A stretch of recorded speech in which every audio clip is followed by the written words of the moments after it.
اور کہا کہ تم کچھ نہیں کہنا چاہو گے؟ طاہر گھبرا گیا اور جو اس کے ساتھ کتے والا واقعہ پیش آیا تھا وہ سنا دیا۔ اس کے بعد روفی صاحب منہ ہی منہ میں کچھ دعائیں پڑھنے لگے۔ جب وہ پڑھ چکے تو انہوں نے بتایا کہ طاہر نے کسی مخلوق کو نقصان پہنچایا، اس لیے وہ آپ لوگوں کو پریشان کر رہی ہے۔ آپ لوگ فکر نہ کریں، میں کچھ کرتا ہوں۔ اتنا کہہ کر وہ اپنی تسبیح پڑھنے لگے۔ اچانک انایا کے بیڈ روم سے دروازہ پھٹ کر کے بند ہونے کی آواز آئی۔ وہ سب گھبرا کر فوراً انایا کے کمرے کی طرف بھاگے اور اندر کا منظر دیکھ کر حیران و پریشان رہ گئے۔ انایا بیڈ پر اکڑو بیٹھی ہوئی تھی اور اس کے سارے بال چہرے پر آئے ہوئے تھے۔ منہ سے عجیب طرح کی غرانے کی آوازیں نکال رہی تھی۔ نادیہ کو یہ منظر دیکھ کر رونا آ گیا۔ روفی صاحب آگے بڑھے اور اپنی تسبیح انایا کے چہرے کے سامنے کر دی، جس سے اس کی چیخوں میں اور اضافہ ہو گیا اور وہ ہاتھ ہوا میں چلانے لگی۔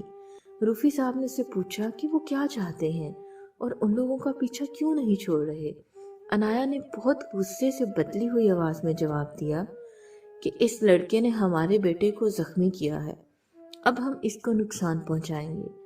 روفی صاحب نے جواب دیا کہ اس لڑکے کو معاف کر دو، یہ نہیں جانتا تھا کہ وہ اس کو نقصان نہیں پہنچائیں گے، یہ بس خود کو محفوظ کر رہا تھا، آئندہ سے یہ ایسی کوئی نادانی نہیں کرے گا، اور ویسے بھی آپ کا بیٹا تو صحیح سلامت ہے، اور کیا چاہیے؟ اگر آپ نے میری بات نہ سنی تو مجبوراً مجھے زبردستی کرنی پڑے گی۔ روفی صاحب کی اس بات کے بعد کچھ لمحے تو خاموشی چھائی رہی، پھر اچانک انایا بے دم ہو کر گر پڑی۔ نادیہ اس کی طرف بھاگی اور اٹھایا۔ روفی صاحب نے بتایا کہ اللہ تعالیٰ کی فضل سے اب سب کچھ ٹھیک ہے، بس آپ لوگ آئندہ سے بہت احتیاط